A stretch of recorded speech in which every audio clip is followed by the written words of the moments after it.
A special thank you to each of our subscribers who make this channel possible. Here's today's story. In a significant development in the ongoing Gaza conflict, the Qatari government has announced it will cease mediation efforts until the warring parties demonstrate a sincere willingness to negotiate a peace deal. This decision comes as Qatar assesses that the current talks have devolved into a political game, lacking genuine commitment from both sides. According to a diplomatic source, Qatar's government has expressed frustration over the lack of good faith negotiations, leading to its withdrawal from the mediation process. The Gulf state communicated this decision to key players including the United States, Israel, and Hamas following a recent visit from a U.S. delegation that included CIA Director Bill Burns. The meetings, held in late October, failed to yield any substantial outcomes, prompting Qatar to re-evaluate its role in the mediation efforts.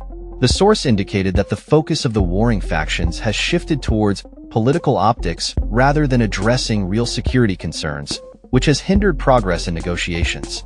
This is not the first time Qatar has publicly warned against being involved in unproductive talks.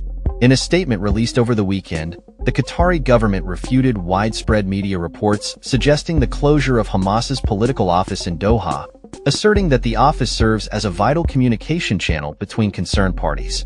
The office, established in 2012 at the request of the Obama administration, has facilitated critical discussions over the years, including last year's ceasefire agreement and the release of over 100 hostages.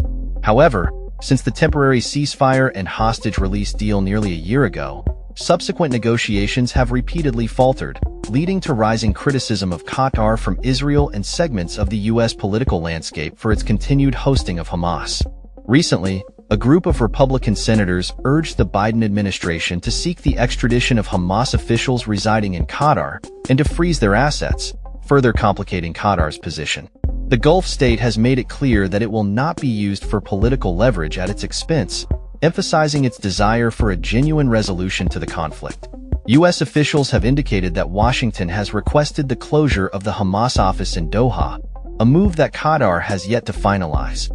The Biden administration is reportedly preparing a final push to end the violence in Gaza and Lebanon before the transition of power to President-elect Donald Trump, who has also expressed a desire to resolve the ongoing conflict. However, there is currently no indication that a breakthrough is imminent. The U.S. has conveyed to Qatar that Hamas's presence in Doha is no longer acceptable, especially following the group's rejection of recent proposals for a ceasefire and hostage negotiations. A senior administration official stated that after Hamas's repeated refusals to engage in negotiations, its leaders should no longer be welcomed in any American partner capitals. This statement reflects a growing impatience with the situation and a desire for more decisive action.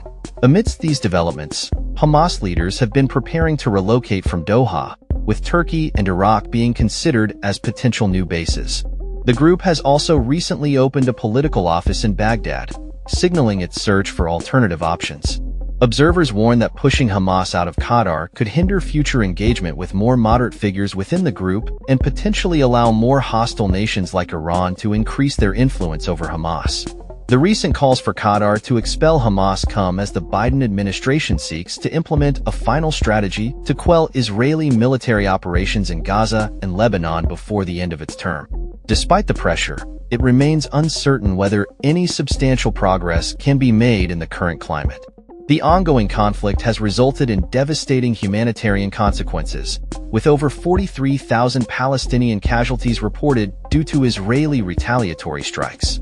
The situation has prompted increasing scrutiny of Qatar's role and its ties with Hamas, particularly from U.S. lawmakers who have voiced their concerns. The Prime Minister of Qatar, Sheikh Mohammed bin Abdulrahman Al Thani, has consistently defended the presence of the Hamas office in Doha, emphasizing its importance for facilitating negotiations. As the political landscape shifts with the impending transition of power in the U.S., the future of Qatar's mediation efforts and its relationship with Hamas remains uncertain. The tiny Gulf state, designated as a major non-NATO ally by Washington, has played a crucial role in the complex dynamics of the region, balancing its relationships with various factions while striving to maintain stability and peace. That's all for this story.